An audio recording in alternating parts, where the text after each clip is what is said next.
காங்கிரஸ் திமுக கூட்டணிக்குள்ள இப்போ பேச்சுவார்த்தை நடந்துகிட்டு இருக்கு. எஸ்.சி. வேணுகோபால் முதல்வர் மீட் பண்ணவே மாட்டேன்னார். ஏற்கனவே ராகுல் டீல் பண்ண விஷயம் தானே இது. கிரீஷ் ஜோடங்கர் ஆகட்டும், யாராகட்டும், எல்லாமே ராகுல் ஆட்கள் தானே. பிரவீன் சக்கரவர்த்தி ஆகட்டும், மாணிக்கம் தாக்கூர் ஆகட்டும். அப்போது அது முழுக்க முழுக்க தவறாக போனதுனால சோனியா தலையிட்டு கிட்டத்தட்ட அது ஒரு மன்னிப்பு தான். ராகுல் தப்பு பண்ணிட்டான். இந்த லெட்டர் தான் மெயின் லெட்டரு. இதுலேருந்து என்னன்னா, ஆட்சியில் பங்கு அதிகாரத்தில் பங்குன்னு அவங்க கேட்ட கோரிக்கையை சோனியா காந்தி இல்லைன்ட்டாங்க. ஆட்சியில் பங்கு அதிகாரத்தில் பங்குனாங்க. எங்களுக்கு அதிகமாக சீட் கொடுங்க, ராஜ்யசபா சீட்டு இன்னாருக்கு கொடுங்க, இந்த வருஷம் கொடுங்க அப்படின்ற மாதிரி ஒரு லெட்டரு தான் அது. கிட்டத்தட்ட ஒரு மன்னிப்பு லெட்டரு. என் பையன் தப்பு பண்ணிட்டான் அப்படின்னு டீச்சருக்கு எழுதுவாங்கள்ல அம்மா, அது மாதிரி ஒரு லெட்டர் தான் அதை கொடுத்துட்டாங்க. ஸோ இவங்க பேசுகிறேன்னு சொல்லிட்டாங்க. ஸோ இவங்களுடைய ஸ்டாண்ட் 25 தொகுதி, 25லேருந்து 28 தொகுதி வரைக்கும் கொடுப்பாங்க.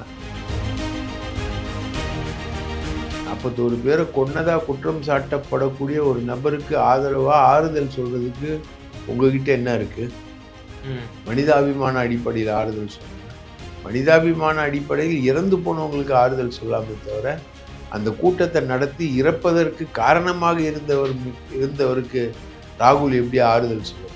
ஸோ தவறான அணுகுமுறை, ராகுலுடைய தவறான அணுகுமுறை தான் இப்போ நடக்கும். இதுவரைக்கும் அவங்க ஆட்சியில் பங்கு அதிகாரத்தில் பங்கு கேட்டதில்லை. காங்கிரஸ் கொள்ளடிச்சதை பற்றி யாருமே கேள்வி எழுப்பினாங்க. 70 வருஷமாக கொள்ளடிக்கிறாங்க இந்தியாவை. 70 வருஷமாக கொள்ளடிக்கிறாங்க. அதை பற்றி யாரும் கேள்வி கேட்கல.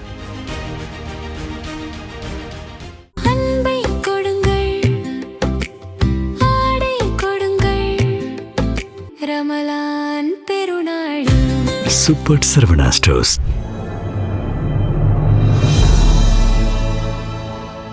தமிழ் நியூஸ் நேயர்களுக்கு வணக்கம். இன்றைய சிறப்பு நேர்காணலில் நம்முடைய இருந்திருப்பவர் மூத்த பத்திரிகையாளர் திரு தாமோதரன் பிரகாஷ் சார். சார் வணக்கம்.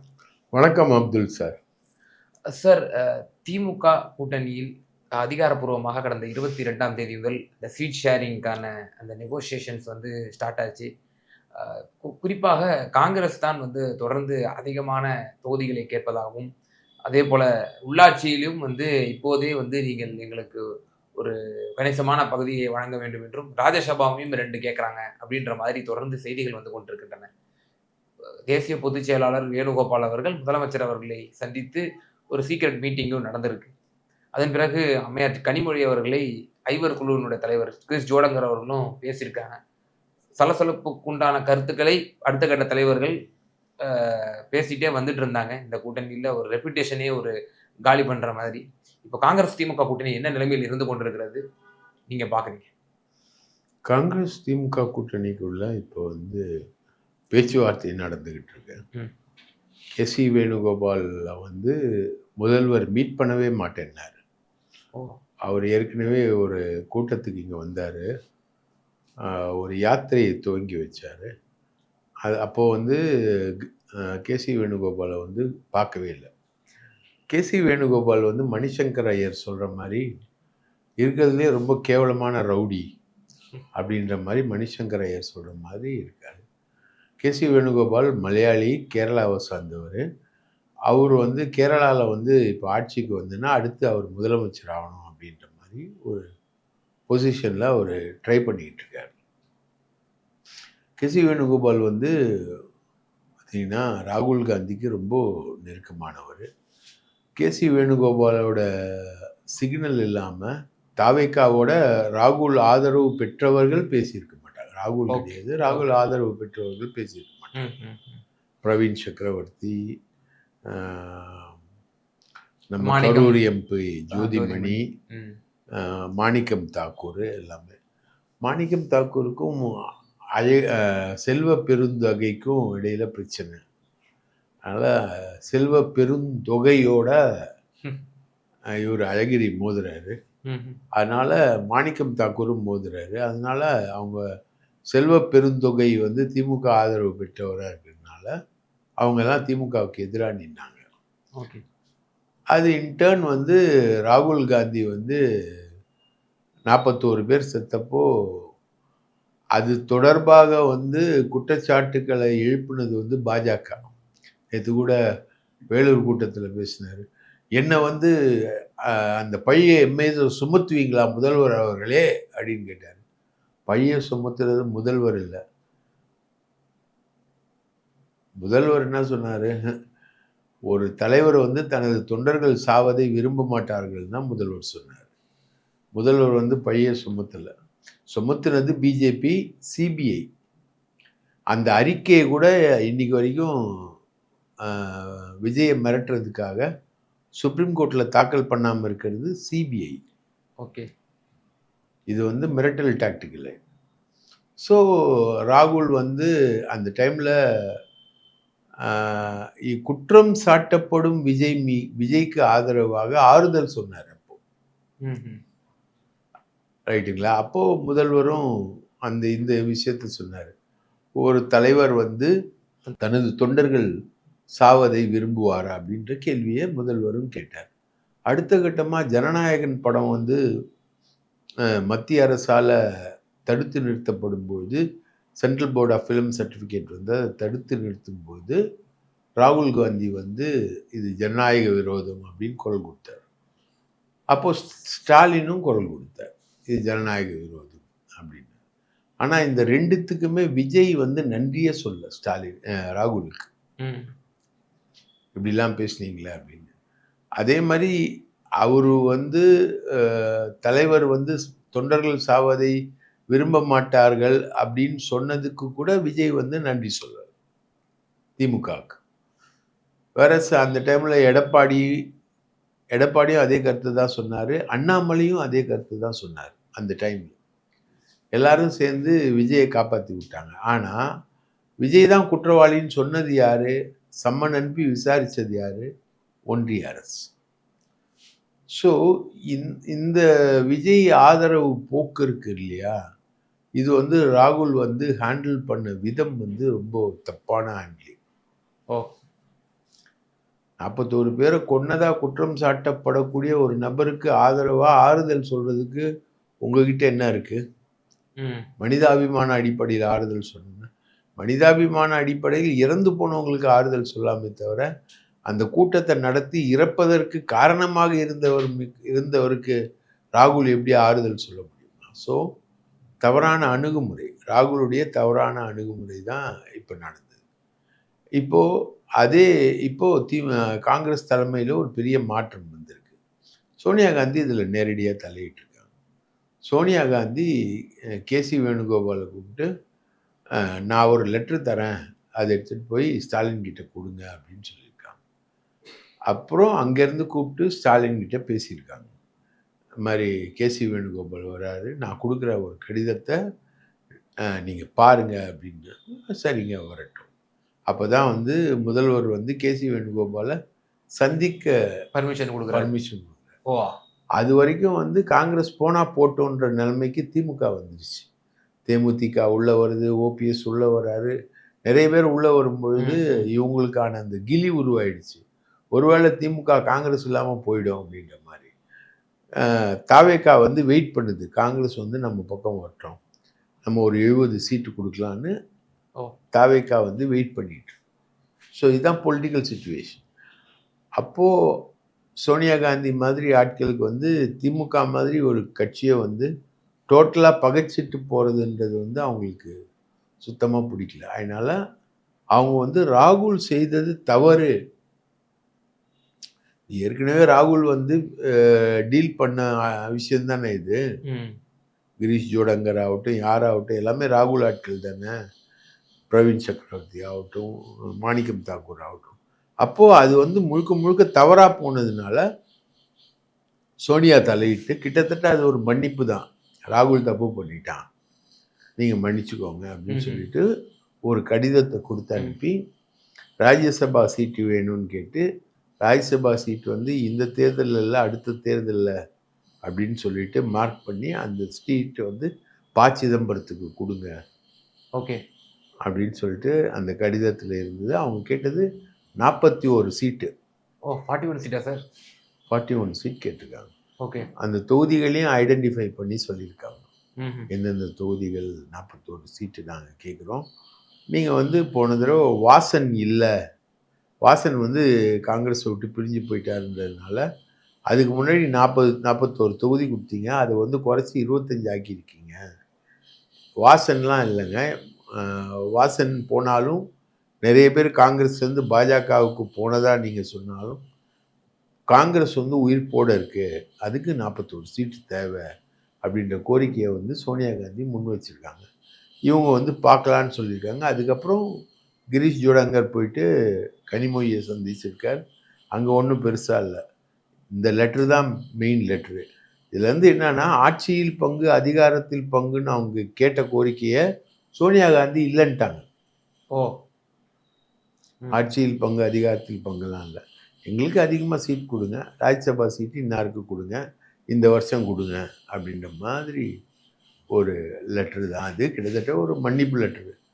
என் பையன் தப்பு பண்ணிட்டான் அப்படின்னு டீச்சருக்கு எழுதுவாங்கள்ல அம்மா, அது மாதிரி ஒரு லெட்ரு தான் அது கொடுத்துருக்காங்க. ஸோ இவங்க பேசுகிறேன்னு சொல்லியிருக்காங்க. ஸோ இவங்களுடைய ஸ்டாண்ட் வந்து 25 தொகுதி, 25லேருந்து 28 தொகுதி வரைக்கும் கொடுப்பாங்க. அந்த நிலமையில தான் திமுக வந்து டீல் பண்ணிகிட்ருக்கு. பட் அதுவும் நெகோசியேஷனுக்கு அப்புறம் தான்.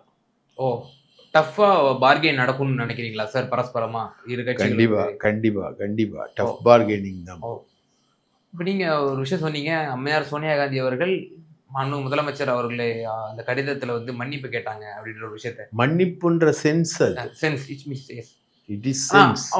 ஒரு இந்திய தேசிய காங்கிரஸ், ஒரு இந்தியா முழுக்க இருக்கக்கூடிய கட்சி, ஒரு மாநில கட்சிக்கு இப்படி ஒரு சீட் ஷேரிங்காக பணிவதுங்கிறது இது ஒரு அந்நியப்பட்ட ஒரு விவகாரமா இருக்கு இல்லையா? இது வந்து வரலாற்றே இப்படி ஒரு முதல் முறையாக நடந்திருக்கா திமுக காங்கிரஸ் மட்டும் இல்லை, ஓவராலாக நான் கேட்குறேன். சோனியாவுக்கு தெரிஞ்ச மாதிரி தமிழ்நாடை வந்து யாருக்கும் தெரியாது. சோனியா தன்னோட கணவரையே தமிழ்நாட்டில் இழந்தவங்க அவங்க. சோனியாவுக்கு தமிழக அரசியலை பற்றி நல்லா தெரியும். ராஜீவ் காந்திக்கு ஜெயலலிதா எழுதின கடிதங்களும் தெரியும், ரைட்டா? அன்னைக்கு இருந்த நிலவரங்களும் தெரியும், அதிமுக உறவும் தெரியும், திமுக உறவும் தெரியும்.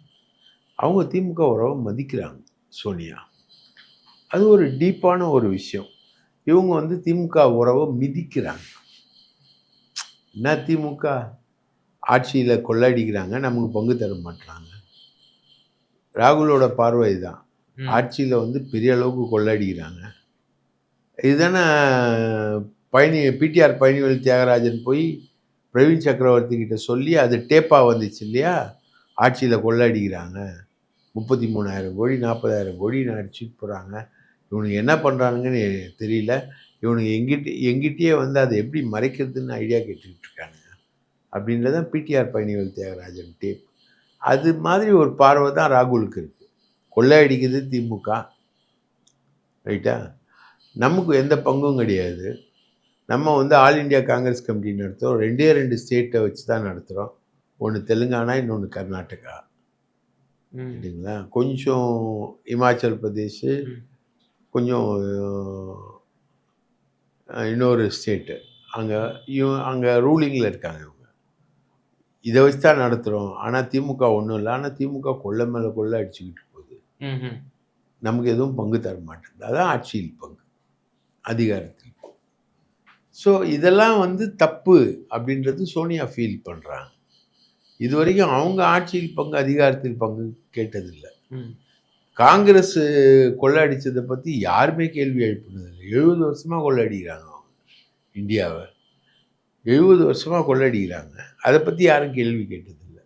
பஃபோஸ் ஒண்டி தான் வெளியில் வந்த ஒரு பெரிய ஊழல், பாக்கி நிறைய ஊழல்கள், ரைட்டுங்களா? இன்றைக்கி வந்து மோடி இது அந்த ஊழல், பிஎம் ஸ்ரீ ஊழல், பிஎம் கேர் ஊழல், அப்படி ஊழல் இப்படி ஊழல், நிறைய ஊழல்கள் வெளியில் வந்துட்டு. அந்த மாதிரி காங்கிரஸுக்கும் நிறைய ஊழல்கள் இருந்திருக்கு. இப்போது ராகுல் சொல்கிற மாதிரி திமுக ஒண்டி தமிழ்நாட்டை கொள்ளாடிக்குது, நமக்கு ஒன்றும் தரலைன்னா நீங்கள் கொள்ளாடிக்கும் போது எப்படி? அதே மாதிரி தான் அந்த கேள்வி.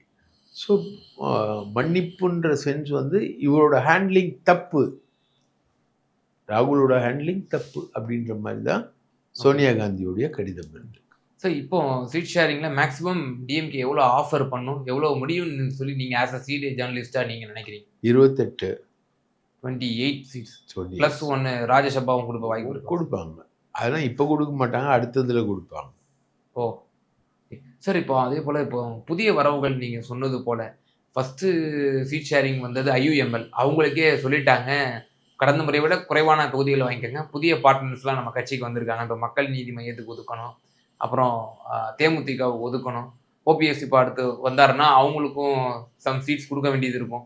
அ ஒரு சமிஞ்சை சொல்லிட்டாங்களா? திமுக அ கூட்டணி கட்சிகளுக்கு.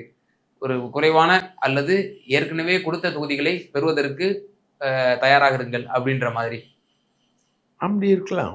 ம். ஏற்கனவே கொடுத்த தொகுதிகள்லேருந்து குறைக்க முடியாது. இப்போ ஐயுஎம்எல் 3 தொகுதி போட்டி போட்டாங்கன்னா, அதுலேருந்து குறைக்க முடியாது. ம். அது கொடுப்பாங்க. அதே நேரத்தில் இப்போ ஒரு தேமுதிக ஒரு 7, மக்கள் நீதி மையம் ஒரு 3, 11, 10, அப்புறம் ஓபிஎஸ் ஒரு 4, 14. 14 சீட்டு குறையுது. திமுக 180 தொகுதிகளில் போட்டி போட்டது. 14 சீட்டு குறையுதுன்னா திமுக தான் தன்னோட சீட்டை குறைச்சிக்கும். ஓகே. மேக்சிமம் வர்றவங்கள வந்து தேமுதிக வந்து தனி சின்னத்தில் தான் போட்டியிடும். கமலும் ஓபிஎஸும் உதயசூரியன் சின்னத்தில் போட்டியிட வச்சு டார்ச் லைட் வாங்கிட்டாரு தேர்தல் ஆணையத்தில். அவரு டார்ச் லைட் வாங்கிட்டாரு. மற்ற வரக்கூடியவங்களெல்லாம் வந்து உதயசூரியனில் போட்டி போட சொல்லுவாங்க. இவங்க தேமுதிகவுக்கு ராஜ்யசபா உண்டா சார்? கன்ஃபார்மாக உண்டு. எல்கே சுதீஷ் ஆகிறார் ராஜ்யசபா உறுப்பினர். ஓ, எல்கே சுதீஷ் ஆகிறார். சரி, விசிகாவுக்கு இந்த முறை எவ்வளவு வழங்கப்படும்? ஏன்னா விசிகாவுடைய பங்களிப்பு தான் திமுக கூட்டணியில் அதிகமாக இருக்கு. வெற்றி வீரராக இருக்காரு வட தமிழகத்தில் அப்படின்ற ஒரு விஷயம். பாமகவை வீழ்த்தி 3 பொது தேர்தலில் திமுக வெற்றி பெற்றிருக்குன்னா விசிகா தான் காரணம். விசிகாவுடைய பங்களிப்பு அதிகம். சீட் எவ்வளோ கொடுப்பாங்கன்னு நினைக்கிறீங்க சார்? சார், விசிகாவுக்காக தான் டாக்டர் ராமதாஸ் அலையன்ஸ்க்கு வரும்போது கூட அவரை வேணான்னு திமுக கூட்டணி புறக்கணித்தது விசிகாவுக்காக தான். அவர் இருக்கக்கூடிய கூட்டணியில் நாங்கள் இருக்க மாட்டோம்னு இவங்க சொன்னதுனால தான் புறக்கணித்தாங்க. ஸோ அதுவும் ஒரு பெரிய விலை. விசிகாவுக்கு திமுக வச்சிருக்கக்கூடிய மரியாதை என்பது அதில் வருது.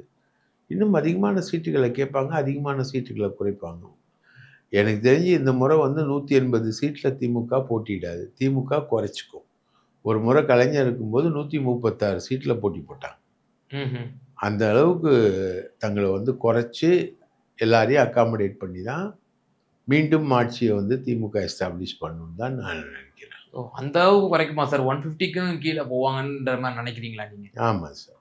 ஓ, இப்போ காங்கிரஸோட டிமாண்டு, மற்ற கட்சிகளோட டிமாண்டு, எல்லாரையும் அக்காமடேட் பண்ண வேண்டிய விஷயங்கள் எல்லாம் இருக்குது. அதனால் திமுக வந்து பழைய மாதிரி 180 தொகுதியில் நிற்கணுன்ற விஷயத்துக்குள்ளே திமுக போகாது. ஆனால் அமைச்சர் ராஜகண்ணப்பன் என்ன சொல்கிறாரு ஒரு பப்ளிக் மீட்டிங்கில், 170 சீட்ஸில் நாங்கள் நிற்போம், 160 சீட்ஸில் டிஎம்கே ஜெயிக்கும் அப்படின்ற மாதிரி அவர் சொல்கிறாரு. அப்போ ஒரு செய்தி தானே அதுவும். நாங்கள் 170 நிற்போம், மீதி இருக்கக்கூடிய ஒரு 30, 34, 64 சீட்டு தான் கூட்டணி கட்சிகளுக்கு அப்படின்ற மாதிரி தானே ஒரு செய்தியும் சொல்லுது திமுக. அது ராஜகண்ணப்பன் பேசுகிற பேச்சை பற்றி உலகத்தில் யாரும் சொல்ல முடியாது சார். அவர் ஜெயலலிதா ஆட்சி காலத்துலேருந்து பேசுகிறார். அவர் எப்படி பேசுவார், எதா பேசுவார், அவர் இந்த அழகு திருநாவுக்கரசு இவங்கெல்லாம் வந்து எப்படி பேசுவாங்கன்னெலாம் தெரியாது. அந்த மாதிரி பேசக்கூடிய ஆட்கள். அதை பற்றிலாம் நம்ம கருத்து சொல்ல முடியாது. இந்த முறை கண்டிப்பாக திமுக வந்து தனது தொகுதிகளை குறைத்து கொள்ளும். இப்போ 3 பொது தேர்தல்களையும் மாண்பு முதலமைச்சர் இந்த கூட்டணியை சிதாராம எந்த பிளவும் பெறாம வேற ஒரு அழகிய முறையில் கொண்டு வந்துட்டாரு. இந்த பொது தேர்தலில் சீட்டு பகிர்வு பெரும் சவாலாக இருக்கும் திரு மு க ஸ்டாலின் அவர்களுக்கு அப்படின்னு நீங்கள் நினைக்கிறீங்களா சார்? சீட்டு பகிர்வு வந்து பெரும் சவாலாக இருக்கும். ஆனால் அதை சமாளிக்கக்கூடிய திறமை என்பது அவர்கிட்ட இருக்கு. ஓகே, அவர் அதை அழகாக பேசி சமாளிப்பார். அவர் வந்து சொல்கிறார் இல்லையா, யாரும் எனக்கு எதிரி கிடையாது அப்படின்னு. அந்த ஆட்டிடியூடு தான் அவருடைய ஆட்டிடியூட். ஓட்டு போட்டவர்களுக்கு மட்டுமல்ல, ஓட்டு போடாதவர்களுக்கும் நான் முதல்வன் அப்படின்னு சொல்கிறார் இல்லையா, அதுதான் அந்த ஆட்டிடியூடை வந்து அவர் நல்லா மெயின்டைன் பண்ணுறாரு. எல்லாரோடையும் ஃப்ரெண்ட்லி கார்டியல் ரிலேஷன்ஷிப் இருக்கார். யாராவது ஒருத்தர் வந்து முதலமைச்சர் வந்து தப்பாக பேசுகிறாரு, டஃப்பாக பேசுகிறாருன்றதுக்காக போல கேட்டகாரிக்கெலாம் சொல்கிறாரு. ஆட்சியில் பங்கு, அதிகாரத்தில் பங்கு, திமுக தர முடியாது அப்படின்றத கேட்டகாரிக்கலாக அவர் சொல்றாரு. ஸோ அதுதான் உண்மை. நிச்சயமா சார். திமுகவில் நடந்து கொண்டிருக்கக்கூடிய சீட்டு பகிர்வு மற்றும் காங்கிரஸ் திமுக இடையே ஏற்பட்டிருக்கக்கூடிய அந்த சலசலப்புகள் மற்றும் பேச்சுவார்த்தைகள் சம்பந்தமாக ரொம்ப டீட்டெயில்டா உங்களுடைய கருத்துக்களை வந்து எங்க நேயர்களுக்கு பகிர்ந்தீங்க. ரொம்ப நன்றி. வாய்ப்பளித்ததற்கு மிக்க நன்றி. அன்பை கொடுங்கள், ஆடை கொடுங்கள், ரமலான் பெருநாள். Super Saravana stores.